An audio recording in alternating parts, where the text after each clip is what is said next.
start. Right, that's the off. Yes. Right, you're entitled to ask me anything about the upper limb that you wish. Any trouble, anything that bothers you, anything you're curious about. It's a bit like being in the stocks in medieval times, where you're wrapped into the stocks and people throw sponges at you. So ask away. Any difficult patients, difficult clinical problems, bits of an examination you don't understand, best indication of particular surgeries, patients of mine who you've seen who've done really, really badly and you just want me to suffer. May I ask again about the tennis elbow? Tennis elbow. Silly question, but well, is there a real treatment for that? Is there a real treatment? Yes. What, like metaphysical? Well, first of all, there's a range of treatments available. And when there's a range of treatments, it usually means that none of them work all the time in every person. The difficulty is that with the tennis elbow, which is tendinopathy of the common extensor origin, or golfer's elbow, tendinopathy of the common flexor origin, or any of the tendinopathies around the upper limb, we don't really understand what the pathology is, or what causes it, or have a very clear idea of how to treat it effectively in all cases. And so that's what you find. If there's a range of treatments available, it's usually an indication that no one thing works all the time. And that's because there's a poor understanding of the pathophysiology and what you can do about it. It's probably a natural aging process, which is painful for a period in many people, and probably is self-limiting after a period of time, but very painful, can be very painful in the interim.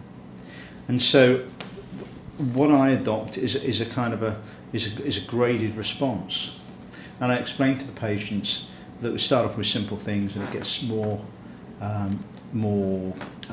interventional if they fail in particular areas. Many people, treatment is sufficient with modification of activities. Yeah.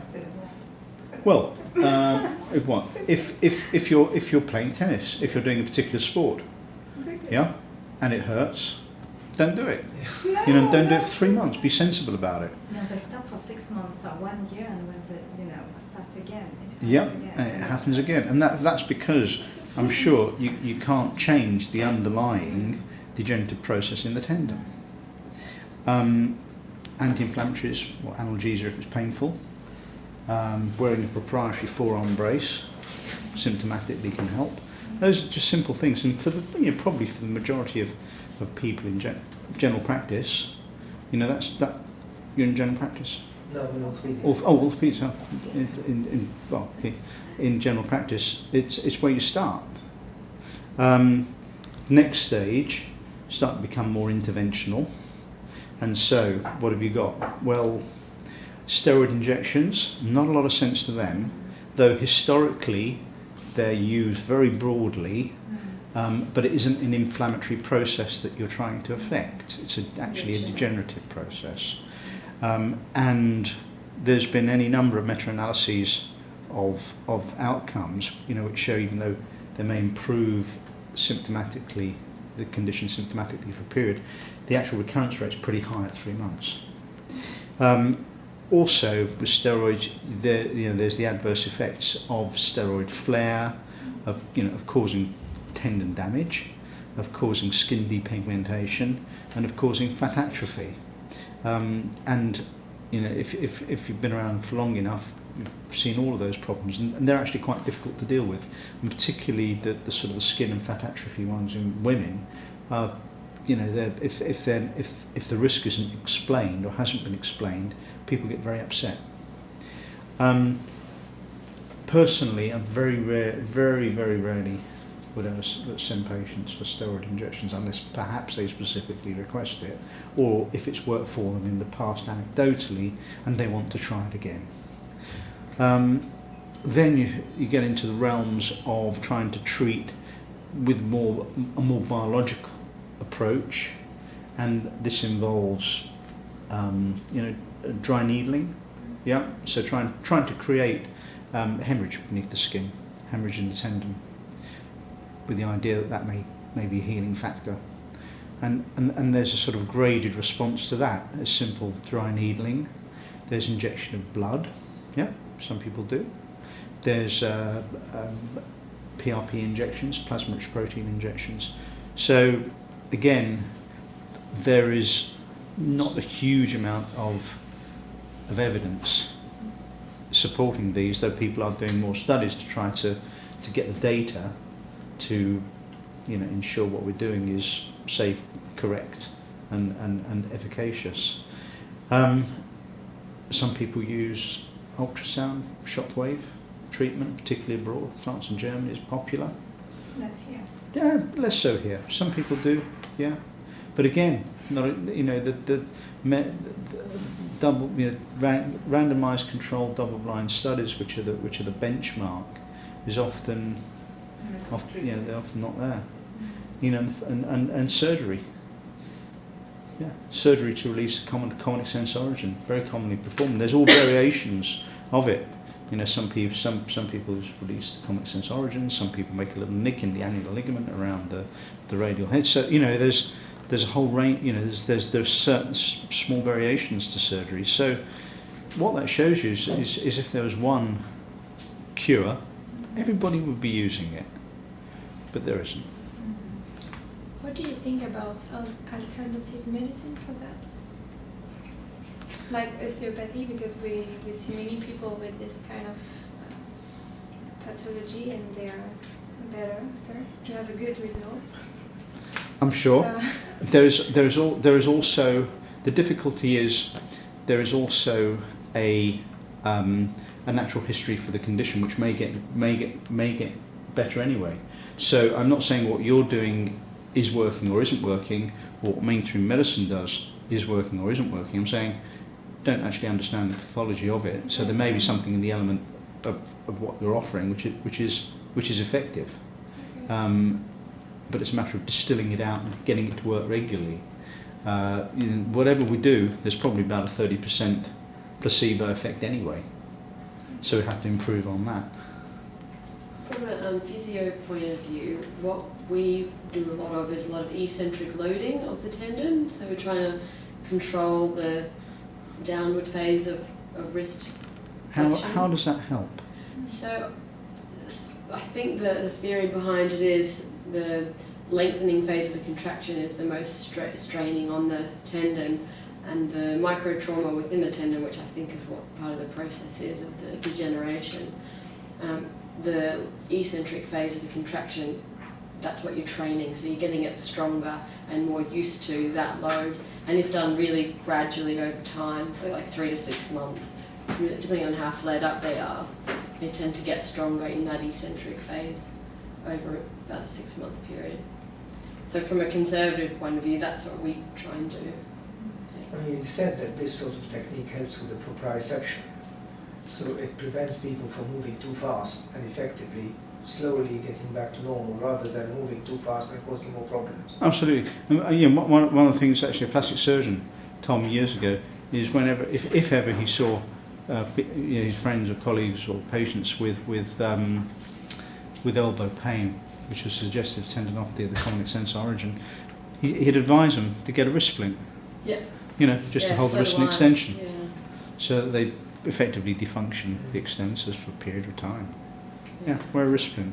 Simple Futura, 12 quid. Yeah. Yeah. And then combined with the versus £1,000 worth of PRP. Who knows if it's any better? Botox. Or yeah. Even I know, but if ever I send my patient, I don't send my patients off for Botox injections. I haven't yet, but I think if I did, their forearms would look fantastic. No wrinkles. No more wrinkles. Yeah. That's a medical question. Sorry. Yeah, come on. When a patient works when I'm going, and then they Press the wrist. And the wrist. The wrist. That's okay. Sorry. And then they have Wrong a room. cast. And then they have a cast. I think you saw this patient. Sorry. You saw this patient. He had the cast, for Yeah. broken wrist. and it went Above the elbow, Yeah, and he was very annoyed, and he said, "Oh, why should I keep that, Okay. above the elbow, because it's the right Yeah. hand, and it's very inconvenient." So, When would you use an above elbow cast? yes, Okay, and for how long? depends on the fracture. I mean, we tend not to. I actually can't remember. Well, if it's a wrist injury, putting them in an above elbow cast these days is actually quite rare. And you put them in an above elbow cast principally if you want to control rotation. Yeah. So, for instance, if you have an isolated ulnar fracture, yeah, which is minimally displaced, and you're very keen to keep it in position, yeah, and the person doesn't want an operation to openly reduce and internally fix it and hold it with a plate and screws. In order to mitigate the risk of displacement, if you put them into a below elbow cast, then that stops flexion and extension but still allows forearm rotation. Yeah? So potentially an ulnar fracture can displace. Yeah? If you put them into an above elbow cast, then that would mitigate, that would lessen that risk, and you may hold the position. If you have a very unstable wrist fracture, which you're trying to control, so distal radius fracture, then again, in all likelihood, an above elbow cast, because it prevents rotation in addition to flexion extension, would be helpful. But in my practice, for wrist injuries, above elbow casts are actually pretty rare. In children, probably more frequent, yeah. So if you have a green stick fracture of a distal radius, an ulnar angulated fracture, which you've manipulated in a child, and you want to hold the position, yeah, it's common to put them above elbow pass. So I mean, the common theme is if you want to control rotation, and if rotation is going to displace or reangulate your fracture, that's most of the time when you do it. I mean, in an adult, we tend to, if we want to above elbow, we tend to put a Sarmiento, which is a halfway house. Yeah. In a child, you can't do that. Yeah, just goes around the back of the elbow. But again, I can't even think of the last time we did that. Yeah. If it's so unstable, unless there's a contraindication, we tend to do surgery to stabilise the fracture in the position that we want to keep. Yeah. Any other questions? In an NHS setting, when you get a good 70-year-old patient who has a tripartite fracture of the head of the humerus, Yeah. when do you decide to treat conservatively or surgically? Well, I think first of all, first of all, a lot depends on the biology of the patient. Yeah. Some patients who age-wise are 70 years old, metabolically are very much older, and there's a risk to surgery, and they may not benefit from it, but benefit even from satisfactory fixation of the fracture. A colleague of mine, Roger Emery, gives a very good talk on the conservative management and also the analysis of the conservative management of proximal humeral fractures, and it's I think it's his view is, as is mine, is it's often wildly overestimated the benefit of surgery in treating complex comminuted fractures which are osteopenic or osteoporotic in the elderly. The outcomes aren't as good as you think. You might get a very nice X-ray, very good fixation, but actually the clinical outcome isn't good. Also, with surgery, there are high risk of complications. Yourself, infection, metal wear loosening, loss of fracture fixation, second operations to remove metal wear. I think that it's not an across-the-board answer. I think it depends on the patient, it depends on the nature of the injury, it depends on the degree of displacement of the fracture and likelihood of non-union. I'm more inclined towards surgery if I think the risk of displaced head shaft fracture will end up with a non-union than I would be for a centimetre or two of displacement of a greater tuberosity fracture, which will probably unite. Non-unions in osteopenic, osteoporotic bone in the elderly, as you probably know, very challenging to deal with. Many older people cope pretty well with a healed, slightly malunited greater tuberosity fracture. So I think it's a convolution of all of those factors. Yeah. So age, activity, the pattern of the fracture, degree of displacement, likelihood of malunion or non-union, expectations of the patients afterwards, general medical condition. Yeah. Do you see many of these? I don't know.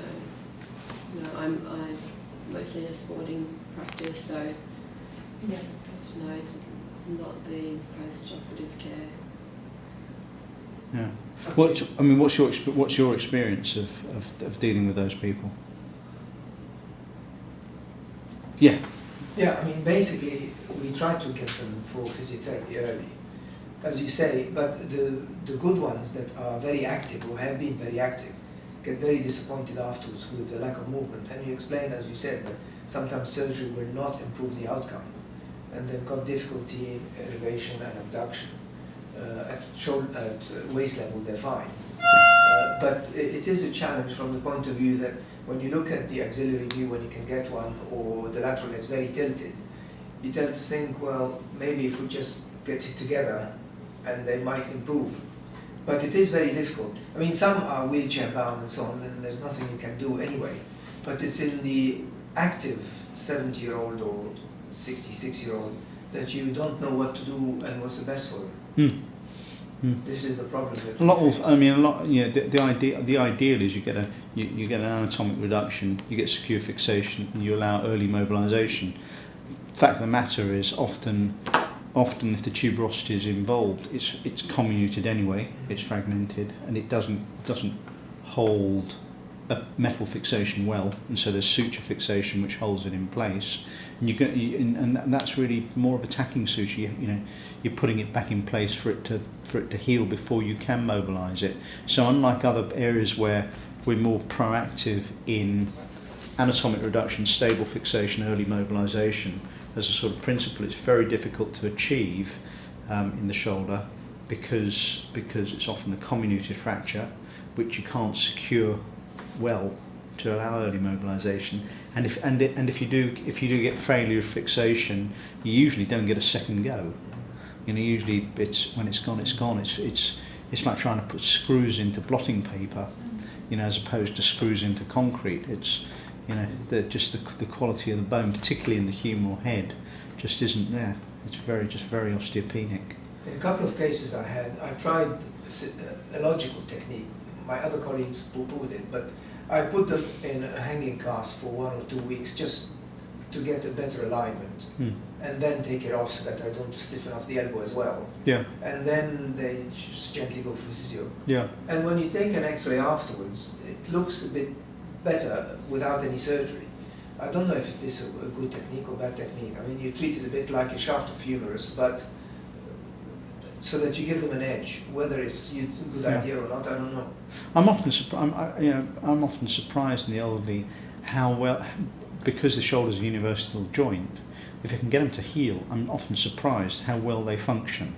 So you can have an anatomically very irregular tuberosity, greater tuberosity, lesser tuberosity, head that's 20 degrees posteriorly rotated, but because it's a universal joint, they're actually pain-free and they've got reasonable function for their needs, which is, as Mr. Antovi says, is in the level, shoulder and below, rather than trying to reach up way above shoulder height. I think we're done.